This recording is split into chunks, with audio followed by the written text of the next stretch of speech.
Good evening, beautiful child, beautiful baby. Listen, boundaries. What are they? Some would say in the Hebrew text that they are order, and to some degree that is true. But when I say to you boundaries, what comes to mind? For me, when I say no, I mean no. I don't want to hear some sob story about how your mom hurt you or how you grew up in an abandoned home. I said no. I don't want to hear anything further other than you receiving what I said. What I said is what I said. I said what I said. No, no, no, no! How many times do I have to say no? Do you understand? Can you hear the letters together? They're only two. Simple. N-O. It's such a simple phrase. Remember growing up when we would say, what part of no don't you understand? The N or the O? Put them together and that's what I said. Listen, it's important to know that that's my boundary. I don't want you to hear I don't want to hear any gaslit, manipulated tactics. You gaslight me to feel that my boundary is too strong or that I don't make sense. No, what I said is no. Do you hear me? I said no. I'm saying no an awful lot, wouldn't you say? I want you to get the picture. No, no, no. No matter what you have to say, it's no. Don't try to change my mind. Don't try to tell me how to rewrite my boundary, my mind, my story. It's what I perceive. In this situation, I'm producing order, just like the Hebrew text said, because that's my boundary. No. Thank you, thank you, thank you. Thank you for the snaps. Thank you, thank you. What a beautiful crowd. My name is Angela Reed. I want to let you know a little bit about myself.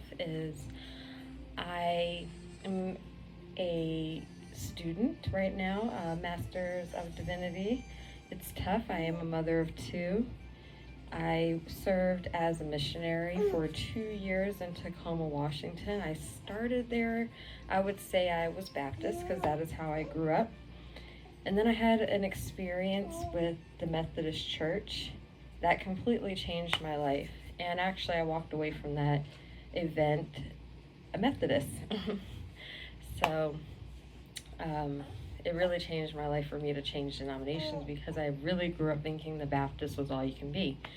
But I was tired of the hypocrisy. I was really tired of, the church telling you to do this way, telling you order, telling you, maybe their boundary, but then their words didn't match up with their actions. And so they're holding other people to a standard they don't hold themselves to.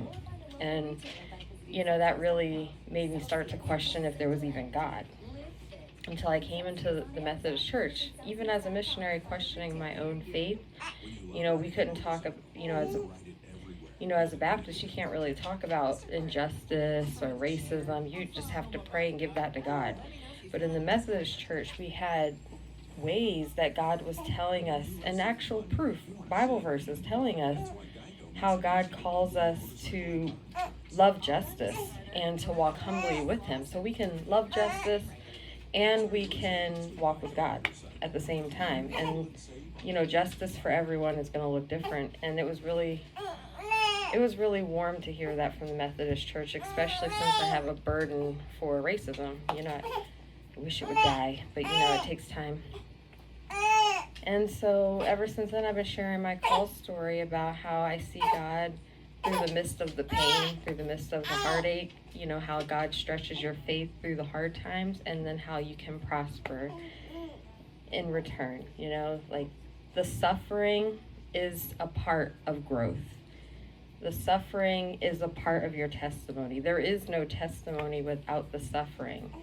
And so I'm a living testimony that your pain can turn into purpose.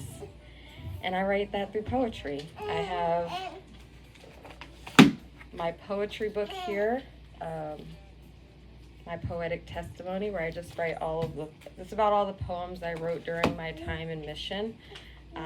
I got to connect with a lot of people. I work specifically at an organization called Tacoma Community House, working with immigrants and refugees, just helping them practice conversational English. That was my funnest part. And just becoming a speaker for the church. And my passion for the church really got to be shown as I would present to many different churches my testimony and my call to God.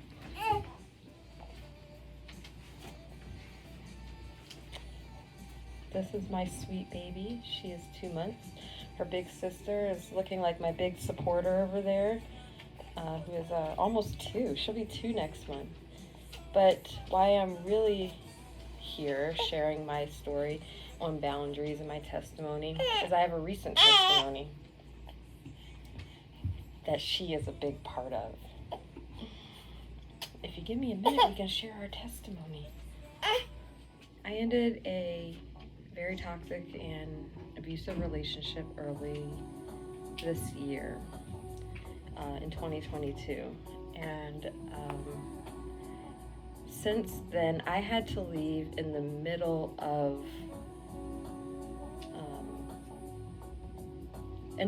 the abuse. So I had to get out. I was literally forced out. I had no job and I was 6 months pregnant.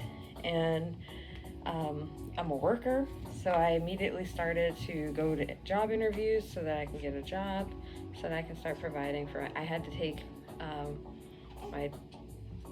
my little one with me. I think she was like 18, 19 months at the time. I had to take her with me, and my one that I was carrying, and I had my mom's support as far as babysitting at the time, but it was getting a little bit unpredictable. I really had unpredictable childcare just because of their circumstances. So without really understanding how I would have the babies taken care of, I wanted to go back to work so I could provide for them. And I signed up for a rent relief program who would help me find a place. As I was temporarily staying with family. I couldn't stay there for long, and wanted to avoid really the shelter because I didn't know what to expect there with my babies. And so I was really on the lookout for an apartment and a job at the same time.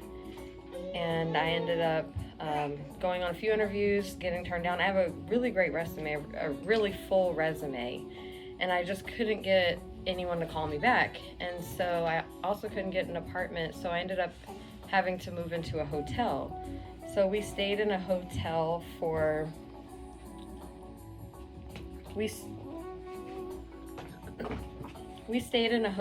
about 5 months. And I had my church helping me look for a place. I had my advisor with the rent relief program. She also had a heart for helping me, just grew a really good connection with a lot of people who really wanted to see the best for my family. I ended up not having anywhere to go when the rent relief program funds got cut. And we're going to take a brief intermission here.